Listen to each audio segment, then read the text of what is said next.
उस अनुपम सुंदरी को प्राप्त कर लेते तो भगवान को क्या परेशानी थी? कोई परेशानी थी क्या? ऊपर से लगता है कोई परेशानी नहीं थी, लेकिन देखो एक भक्त मनुष्याणाम सहस्रेषु कश्चित यतति सिद्धये, अनेक जन्म जन्मांतर के जब पुण्य पूंजीभूत हो जाते हैं तब भगवान का साक्षात्कार मिलता है। देवर्षि नारद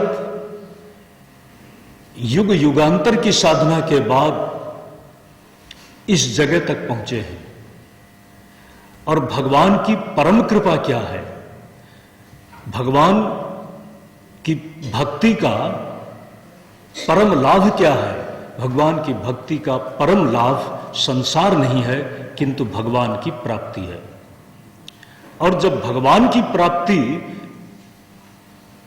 जैसा परम लाभ प्राप्त देवर्षि नारद आज क्षणिक मोह में अपनी गरिमा से अपने जीवन के साथ जो चली आ रही थी जन्म जन्मांतर की साधना, उसके साथ जब वो खिलवाड़ करने जा रहा हो, उससे वह नीचे जा रहा हो, तो भगवान उसको कैसे स्वीकारते?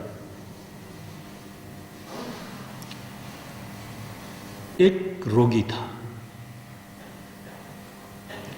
और दवाई लंबे अरसे तक, बहुत जल्दी नहीं, लंबे अरसे तक देने के बाद वह रोगी ठीक हो गया, बिल्कुल ठीक हो गया।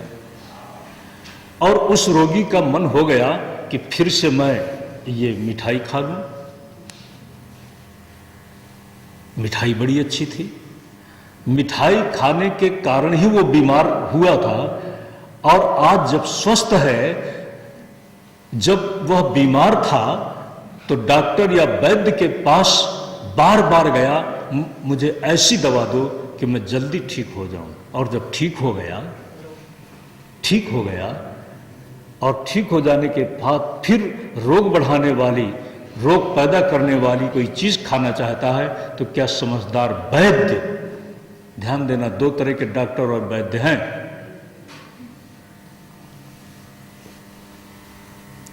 एक तो है फैमिली डॉक्टर।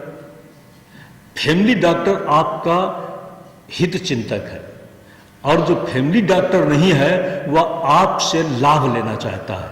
थोड़ी थोड़ी बीमारी चलती रहे और आपके द्वारा उसका व्यवसाय चलता रहे। डॉक्टर की डॉक्टरी अगर न चले तो परेशानी होगी कि नहीं होगी? होगी। हालांकि वो है बड़ा सेवक।